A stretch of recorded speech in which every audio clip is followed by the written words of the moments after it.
everyone, this is Caroline Putnam of Revivolution here in the Sacred Valley of Peru, and today I want to speak to you about coca leaves. Coca leaves in the Andes are a very sacred practice. It's considered the mother of wisdom. She's a mother, this plant.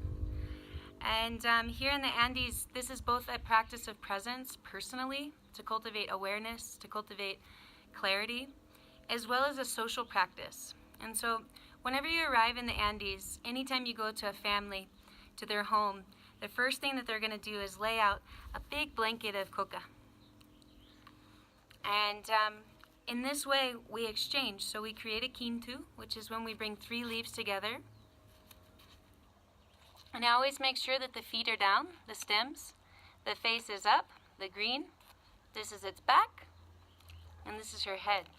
And so you want to respect the plant by sitting with her in a good way. So I put all of her feet down, and I gather the 3 leaves in a quintu, and then I blow my good intentions. And then I would give it to you. Haipai kasunchis. And when I say haipai kasunchis, this means we share the same life force, or we are one, or we're sharing. And so it's really beautiful practice whenever you come to a family and you sit down in their home and you just begin sharing medicine, sharing good intentions.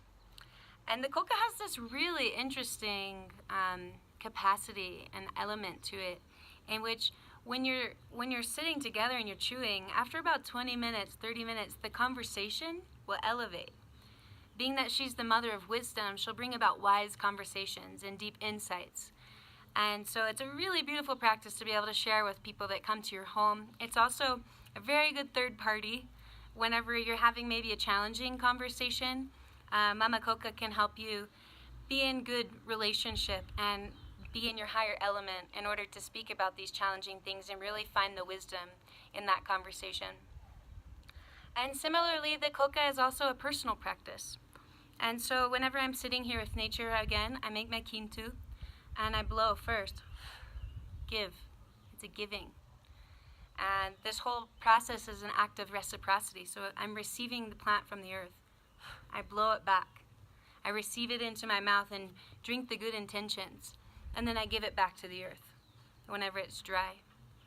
And so this practice of personal presence or mindfulness is essentially whenever I'm sitting with the coca, I want to be really mindful of how I'm putting the leaves into my mouth and in what form.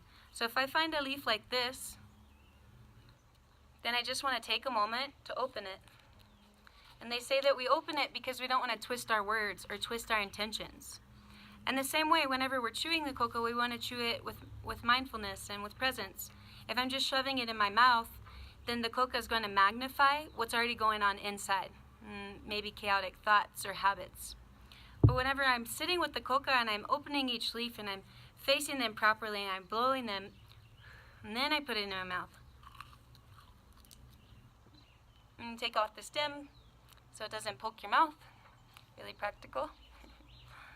And I just gently chew it. And part of this practice too that some of my elders have taught me is that we want to attempt to not chew it like gum or like food, but like really just break the cell wall gently and sit with it in presence. And this is, even after 6 years, something that I'm still learning.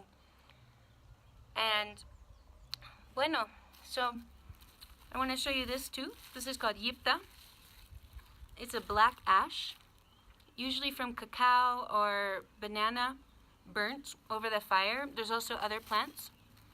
And what this is a really deep alkaline. And so, especially in Peru, I know in different places there's different types of ash or lime. But this can be a little bit abrasive to the mouth, so you just want to like put a tip of a match inside of a leaf and fold it and put it in. And you mix it in with the ball that sits here on the side. And my maestro always tells me that coca is wisdom. She's not a drug, she's a plant, and she's very wise. And so it's really important that we sit with her and in a good way and contemplate in a good way. I know that when I first came to Peru, it wasn't really accessible for me to read books all the time. And what I found was that wisdom and information came through chewing coca. And so if I can leave you with any information today, of course we'd love for you to come and chew coca with us anytime so we can really share these practices together. But if you happen to come to Peru or to another Andean community or culture, one thing that we love to share is that, say you go to a sacred site like Machu Picchu, it's good to give a kintu first. You want to be in reciprocity, and that's this practice. This is a practice of reciprocity and a practice of mindfulness. And so if you go to Machu Picchu or if you go to another sacred site, give your good intentions. Put this in the ground, in a hole or under a stone or in a beautiful place, not where the leaves will fly around. And put your good intentions there and ask permission to be there and say thank you.